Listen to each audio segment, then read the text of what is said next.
Okay, today I am here and I'm going to read to you from Pagoo, and I'm going to read chapter 5, which is going to take place at the beginning on the start of this little creature right here, which is a big hermit crab.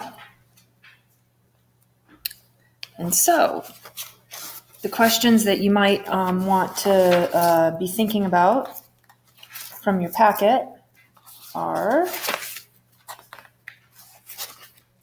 explain how Pagoo breathes. Explain how Pagoo eats.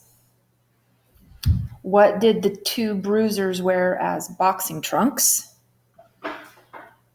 To which phyla does a mussel belong? And what would happen if Pagoo lost a feeler, a leg, or a claw? So, chapter 5, a ride and a fall far from home. Oh, Pagoo, he was only a tiny mite there in the tide pool, but he was angry through the entire length of him. No matter how big those two hermit boxers were, they couldn't just go around bashing his feelers and face with those heavy shells they had at their tail. Oh, he was going to show them. Pagoo's mad leap from his sand pit barely rolled 6 grains of sand from his own tail. As a leap, it was more of a flop. This was not like the old days at the surface, when just a snap of his gleaming tail could spring him forward. Though still underwater, he was a landlubber now, and his stubby tail had no more spring to it than a coil of mud. It was plain that where he wanted to go, Pagoo now must walk.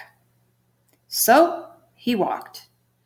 Pagoo walked right over there. He grabbed one of those roughnecks by the wrinkled seat of its fighting trunk, and he climbed up to the fat bulge of that shell right up near the top. So right up over there, that's probably where he would have been hanging out. Then he teetered on the edge of the opening and he stared far down below. It was way too far for him to hit, but yet Pagoo sat there and he swung a left glove and a right, which almost upset him entirely off of the shell. His childish blows just could not connect. He was merely fanning the water. And then the big boys started in on their next round, and the fight broke out right underneath Pagoo. And with all the confusion, it blew his anger away into the sea. But in his mind, well, that is if Pagoo had a mind, there were shouts of old pal saying, "Hang on, boy, hang on." Little Pagoo seemed to be the referee of this fight, this whirling merry-go-round from his high perch on the shell right on top of things. As you might say, he was in a perfect position to learn pointers on hermit crab boxing. However, Pagoo soon was much too busy to see a thing. What mind he had suddenly went blank, because the boxers beneath him took off over mountains of mussel shells. These are mussel shells here. You can see that on the screen right here. These are all attached one by one to each other. You can see here, this is what they would look like on a beach covering a rock. So imagine now a hermit crab going up over all those mussels. The boxers beneath him took off over the mussel shells, into clusters of barnacles, through the jungles of stranded kelp. The fighters then staggered right into the center of a sea anemone. Pagoo held on for dear life and was hauled out before the anemone's tentacles clutched the 3 of them. Oh, Pagoo, he met the tide pool fore, aft, and amidship, but he was too fogged to really notice the details. Sometimes on top and sometimes under, his rubbery rear couldn't take the walloping. He was so tired, he had to let go and slide off. Well, Pagoo, he dismounted in this mess somewhere. He sprawled on his back in a canyon that had so many cliffs and ridges of all these mussel shells. A moment ago, he had galloped over these very ridges, and now he didn't know them. When you're down in the gullies, the world looks different from the beautiful way it looks when you're riding high. Pagoo rolled himself over. His right claw jerked outward and clicked against the mussel. Getting to his feet, he whisked both feelers over and rounded the surface, and he saw a shell. Old Instinct whispered, "Sure, son, you ought to know that stuff is a shell. And what you need right now is a shell to sit in. You're sort of naked back there. Nature has changed your shape to fit you into a shell, so go and find one." Yes, a shell. That was what Pagoo wanted now, more than anything else in the whole wide world of water. Pagoo needed a shell to sit in, like those fat, round trunks and that the two fighters wore.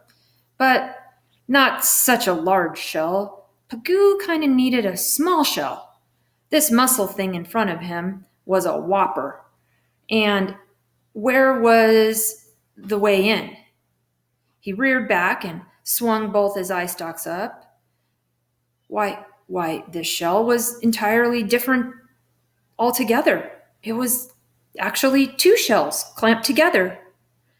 Pagoo did not know that the soft mussel animal inside was a mollusk, nor that its two shells made it a bivalve. And he didn't really care that much. The double-shelled mussel towered up from the canyon, many times taller than little Pagoo was long.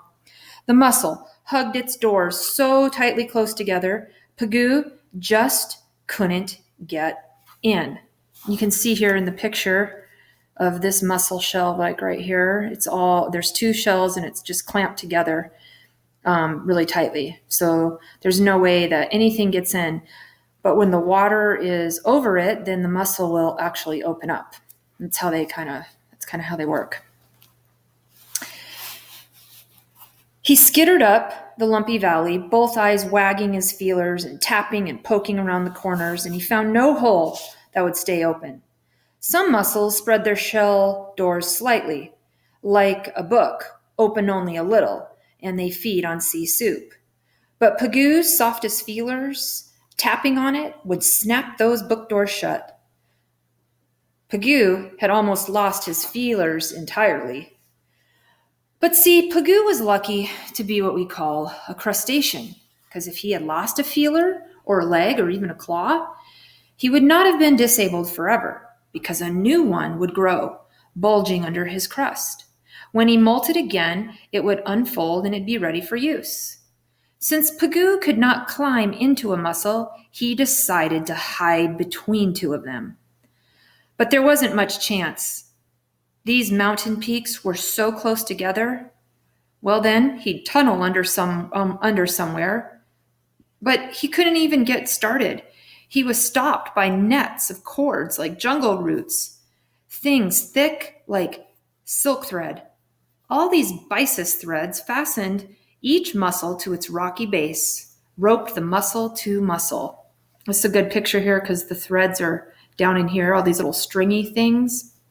Those are the abyssal threads that keep them all locked tight. So you can see here, they're all in there snug, snug, snug. So for him to hide, kind of a little hard. Each mussel had spun its own cable to moor it fast against something to protect it from the violent waves and tides. Pagoo saw one mussel lying a new byssus mooring line. The mussel's book doors spread wide enough for a slender foot to stretch out. More like a finger than a foot, it reached until it pressed onto the rock several inches away. And then a sticky fluid from a gland inside the mussel's body ran down a groove in the foot like soft taffy sliding down a trough. In a couple of minutes, the taffy had hardened in the water to become a plastic byssus thread, tightly strung. Pagoo moved a feeler ever so little. Yet, the startled mussel hauled up its foot, and snapped its book door shut. Well, no matter. Pagoo did not want to have a two-shell bivalve home anyways. He seemed to want a shell more like a univalve house. Yes, and it should be small, his size, and empty, of course, and he would search and find one right away. He promptly stepped on his gloves, tripped over the new cable, and went sprawling. Once more, tired little Pagoo lay on his back in the canyon, staring up at the Muscle Peaks. They towered above him, ridge after ridge, growing pale in the watery distance beyond the tide pool towards the open sea. And you can see the picture here of Pagoo and what it might look like from the book. Okay. And I was going to show you one other picture here from, let's see. Oh, yeah. I like this one right here, just because this is an example of him maybe needing a little smaller shell. You can see that I've got him picked up here in a big shell, and there's two little hermit crabs here getting ready to fight. But those are the kind of shells Pagoo's looking for. You can see how kind of small they are compared to the other picture that I had showed you of the big hermit crab there in the water. Okay, so those are the first 5 chapters of Pagoo. Hopefully you guys have gotten your questions answered and your maybe pictures colored. And next week we will share chapters 6 through 10. Okay.